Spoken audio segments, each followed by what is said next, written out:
Daily Bible Reading, Galatians chapter 2.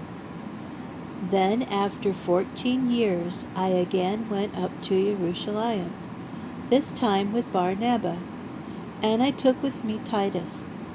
I went up in obedience to a revelation, and I explained to them the good news as I proclaim it among the Gentiles, but privately, to the acknowledged leaders. I did this out of concern that my current or previous work might have been in vain. But they didn't force my Gentile companion Titus to undergo Brit Milah. Instead, the question came up only because some men who pretended to be brothers had been sneaked in.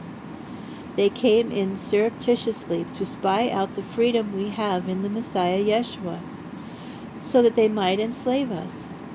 Not even for a minute did we give in to them so that the truth of the good news might be preserved for you.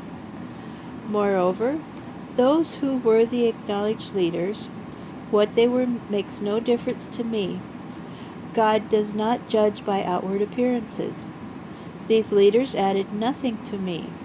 On the contrary, they saw that I had been entrusted with the good news for the uncircumcised, just as Kepha had been for the circumcised, since the one working in Kepha to make him an emissary to the circumcised had worked in me to make me an emissary to the Gentiles.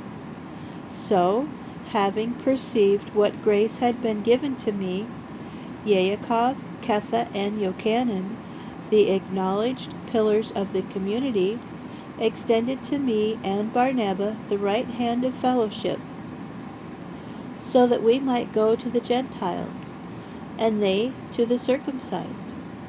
Their only request was that we should remember the poor, which very thing I have spared no pains to do.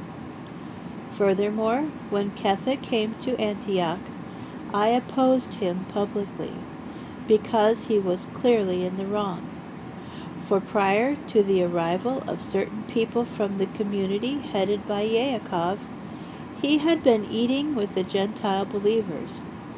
But when they came, he withdrew and separated himself, because he was afraid of the faction who favored circumcising Gentile believers. And the other Jewish believers became hypocrites along with him, so that even Barnabas was led astray by their hypocrisy.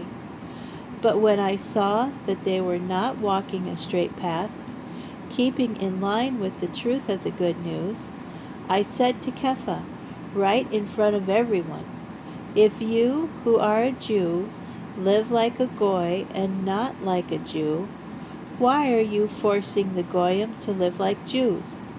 We are Jews by birth, not so-called Goyish sinners. Even so, we have come to realize that a person is not declared righteous by God on the ground of his legalistic observance of Torah commands, but through the Messiah Yeshua's trusting faithfulness.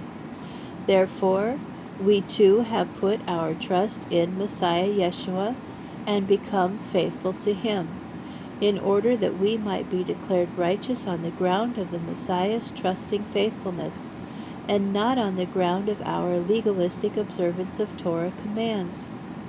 For on the ground of legalistic observance of Torah commands, no one will be declared righteous.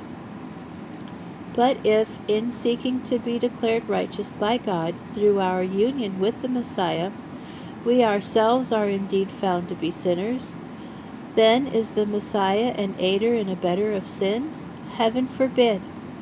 Indeed, if I build up again the legalistic bondage which I destroyed, I really do make myself a transgressor.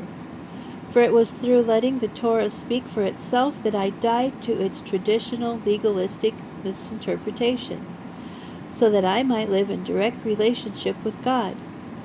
When the Messiah was executed on the stake as a criminal, I was too, so that my proud ego no longer lives, but the Messiah lives in me, and the life I now live in my body I live by the same trusting faithfulness that the Son of God had, who loved me and gave himself up for me. I do not reject God's gracious gift, for if the way in which one attains righteousness is through legalism, then the Messiah's death was pointless.